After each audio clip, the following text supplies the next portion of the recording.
Yan, isang mapagpalang araw. Good morning po sa lahat. Kumusta po kayo? Medyo maulan ng konti kahapon at ngayon nga po ay makulimlimang umaga. Ako po muli si Taong Galas sa araw na ito mga idol. Ay magbigay lang po tayo ng kunting paglilinaw. Una po sa lahat, hilingin ko sana sa inyo na tapusin ninyo ang video upang sa ganun ay malaman ninyo ang ating pong punto de vista. Sa ganang akin, ayaw ko na sanang talakayin pa itong issue nito. Pero bagamat may mga followers din tayo mula po sa ka-business na andyan pa rin at sumusuporta sa atin. May mga followers tayo mula kila Intoy at nagpapasalamat ako. May mga followers din na tayong nakikita mula po sa grupo nila Inday Okray. Andyan na po sila at nagsama-sama. So, kailangan pong talakayin natin. Higit lalo na sa atin pong channel po sila nag-comment. Ito pong mga iilan sa mga followers na alam ko naman mga taga-suporta din sila ng ka-business. Bagamat hindi ko kayo papangalanan. Pero at hindi rin ako magagalit sa inyo. Ang sa akin lamang ay liliwanagin ko lang yung ilang pong mga punto. Ang sabi kasi, may nag-comment doon mga idol na sinasabi na plinano ng mga reactors ang lahat ng ito. Ang pag-alisan sa ka-business ay plinano ng mga reactors. At ako naman po ay plinano ko na rin para lumipat kila Intoy at Nika. So una po sa lahat, sana po ay mabalikan ito pong nagsasabing mga kapatid natin na plinano yung pag-alis ng mga reactor. Siguro, balikan natin yung unang paliwanag ko. Kasi po, doon po sa unang paliwanag ko, ay nasabi ko po ang pinakadahilan. Ako po, inuulit ko, hindi po nakaplano yan. Dahil kahit hindi ako nagre-reaksyon noong mga panahon na yan, dahil nga po sa nasira ang aking computer, nananatili akong ka-business. At nanonood ako ng mga vlog ng ka-business. So, andyan pa rin. At kapag nakakasingit nga po ako, nagre-reaksyon ako. Kaya lang, sa nakita ko rin, talagang yung pong panahon na may problema kang dinaranas dahil nag-iisip ka kung paano gagawin mo dahil wala ka ng gamit, and then apektado rin dahil nga po yung magre-reaction ka tapos mababa pa rin ang views na naghahabol ka na baka ako makakuha man lang ng pambili ng panibago, di po ba? Ganun. So andyan po yung yung parang nawawalan ka ng gana, hindi po maisasantabi. May nagsabi pa nga po na, sabi pa nila umalis ka sa ka-business, lumipat ka sa adventure dahil hinabol mo rin ang views. Ito po ang katotohanan. Honestly speaking, para po wala tayong tinatago.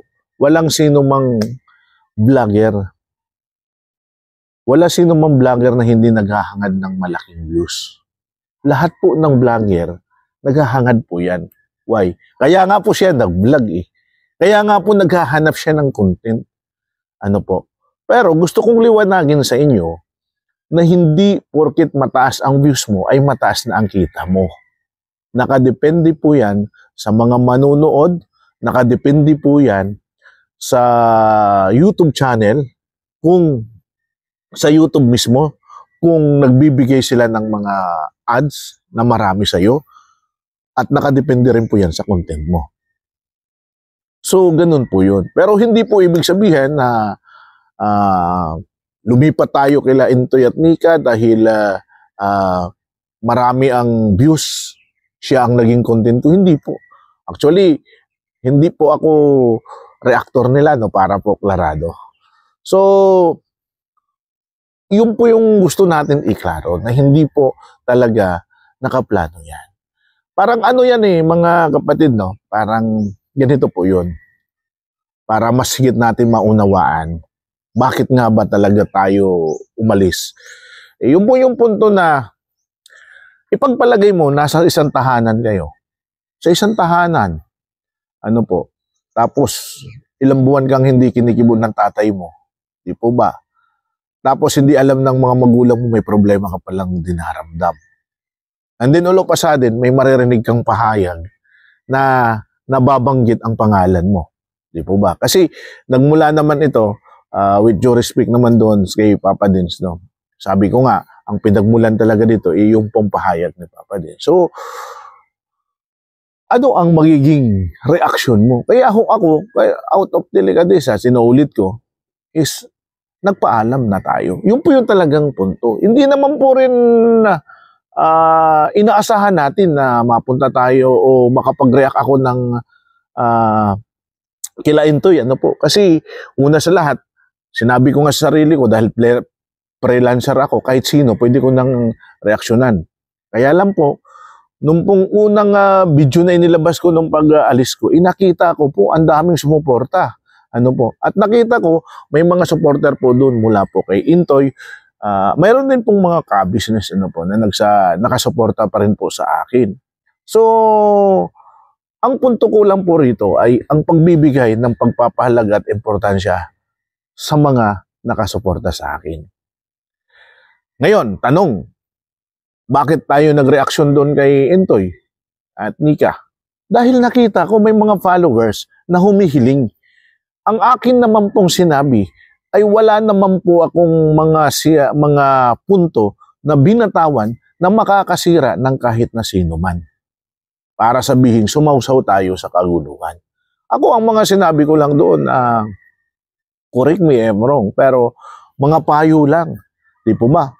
Mga payo lang ang sinabi ko para kila Intoy at Nika. At doon sa mga nagdaan kong mga reaksyon, kung mayroon man po akong nasabing mga pangalan, it is because gusto ko na ang sinasabi ko ay maunawaan na siya ang aking pinapatunguhan. Dahil alam ko naman na wala akong masamang sinasabi. Sa katotohanan po, mga kapatid, masasabi ko kahit saan kaming magkaharap, nila Mr. Ka-Business, nila Papa Dins, kaya ko po silang harapin at kausapin. Kaya ko pong titigan sila ng mata sa mata. Bakit? Wala naman akong sinabing masama sa kanila eh. Nagpaalam naman ako ng maayos sa kanila. So, siguro, doon po sa mga iilan na followers ng Ka-Business, ganito na lang, unawain nyo lang po yung aming kalagayan. Unawain nyo na kami po ay mga reactors. At actually, ang pagiging reactors ko ngayon, kaya kong magbigay reaksyon kahit kanino. Kahit siguro kay Inday Ukray, kahit kay Tekram, sabi ko nga kahit kay Pugong Bihiro, kahit sino, at kahit kay Intoy.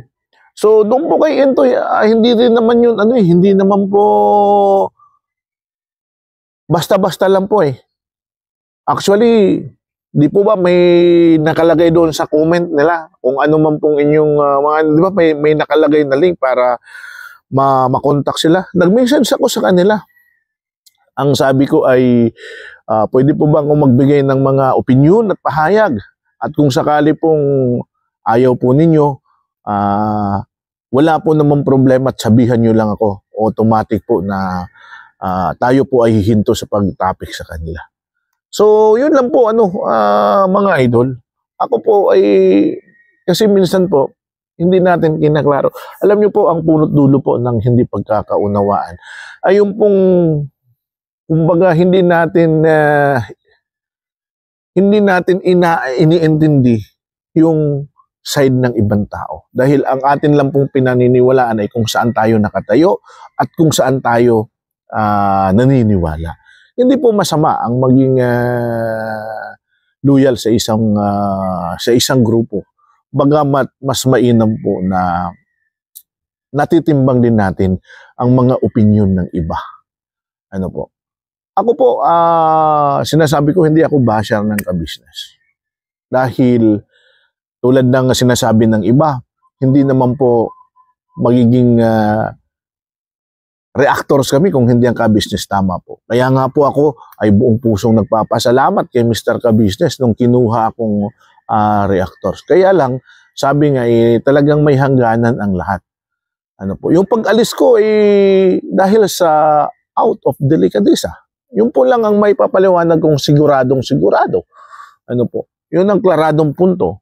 Dahil may pahayag na So, baka lang ako, iniisip ko naman baka oo nga, no? Baka kung wala kami maging smooth at maayos ang community. Wala tayong ibang dinadalangin na maging maayos ang community ng ka-business. Kahit wala na tayo doon. At di po ba, ako sabi ko sa inyo, sobrang bilib at humahanga ako ngayon sa channel ni Budang. Kasi sobrang ganda po ng kanyang mga topic. Pero hindi lang po natin pwedeng reaksyonan dahil baka po sabihin na rin ng iba na ginagamit pa rin natin ang ka-business para makakuha ng views. So, paumanhin po mga idol kung nababanggit natin ang pangalan ng ka-business. Kasi po, kailangan po, nung una nga po, hindi na po ako nagbabanggit Kaso nga lang po, hindi po magiging klarado sa inyo kung sino po yung pinapatunguhan ko. Ito po ay hindi po ang ka-business, kundi ka-business supporters po na nagpupunta sa atin at nagko-comment na hindi po nauunawaan yung rason kung bakit po tayo umalis. Pero wala pong masamang tinapay sa atin ng ka-business. Yun nga lang, tayo po naman ay dahil sa pagbibigay ng importansya at pagpapahalaga sa ating mga followers at mga taga-suporta, marami po ang nagko-comments kasi. Pwede mo po bang hingian ng reaksyon? Sila Intoy at Nika. Ako po mga idol, sa kasalukuyan ay sinusunod ko lang kung ano po ang gusto ng ating mga followers.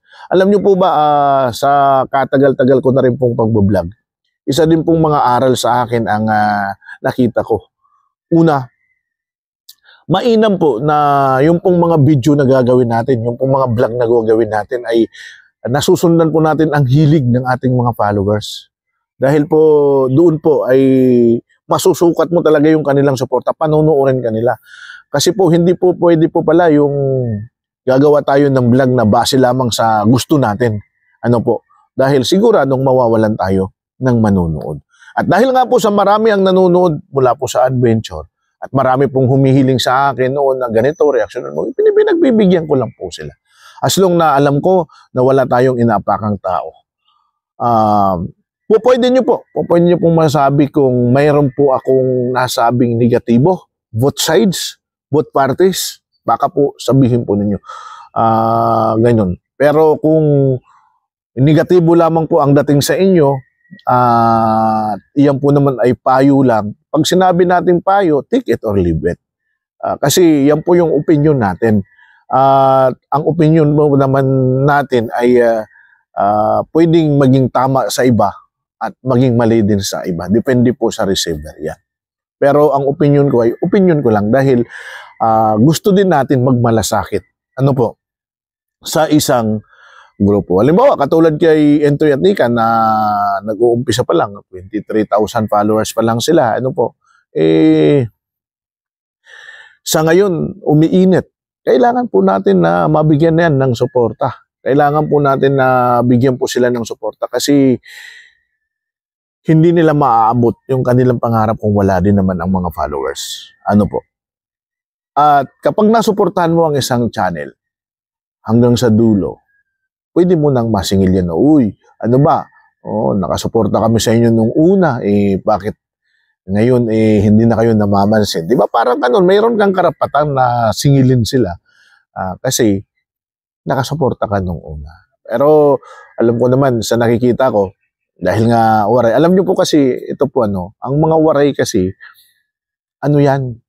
talagang andyan po yung matatapang pero mapagpakumbaba at mapagmahal. Ganun po ugali ng waray. At nakikita ko naman po sa ugali yan ni Intoy, siguradong malayo ang mararating niya. So, paumanin po uli sa mga ating pong followers na nagagaling po sa ka-business na hindi po naunawaan yung pong rason kung bakit umalis po tayo sa ka-business. Hindi po natin plano ang lahat. Wala po akong planong umalis sa ka-business.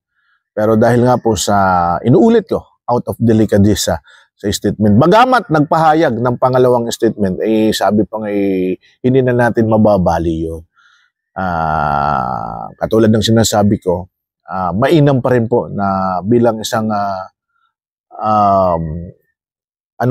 bilang isang content creator, iiwasan natin ang pagbibigay ng statement na mayroon double meaning para po hindi nagkukos ng kalituhan sa karamihan. Yan po lagi ang sinasabi ko. Kasi pag sinabi kasing double meaning yung magpapahayag tayo na parang pwedeng ganito ang kalalabasan pero sasabihin ay mali yan kasi ganito pala. Diba? Double meaning. Iwasan po natin. Direct to the point tayo para at least klarado.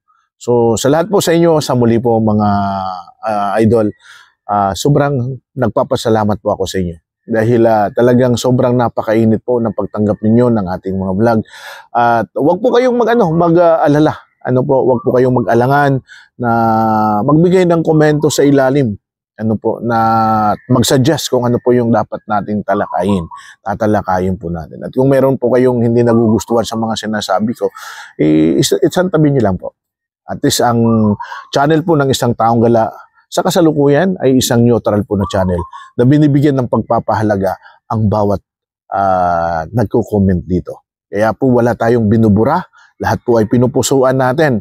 Ito nga lang po ay kailangan natin sagutin upang sa ganon ay baka lang po kailangan din nila ng paliwanag natin. Kaya po nakapagbukas tayo ng topic na ganito. Pero promise po mga idol, hanggang dito na lang po tayo sa pagpapaliwanag na yan. And hopefully sa susunod po nating mga topic ay mag-move on na tayo. Okay?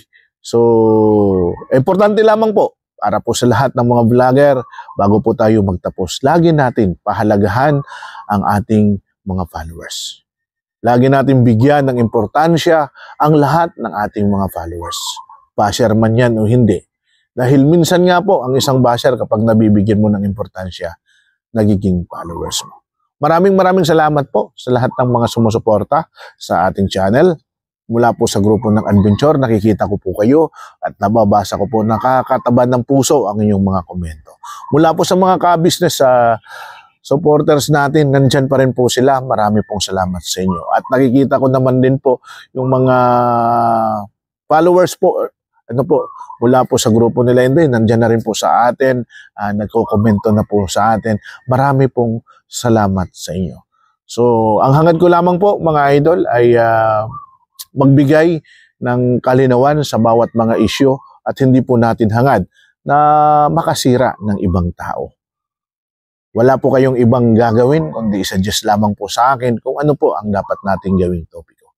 Pero sinisiguro ko po sa inyo na sa bawat topic ng ating vlog ay gagawin nating malumanay in polite manners at sisiguruhin natin na walang masasaktan tao. Dahil lagi nating gabay, inuulit ko, do not do unto others what others do unto you. Huwag mong gawin sa kapwa ang mga bagay na ayaw mong gawin sa inyo na inyong kapwa.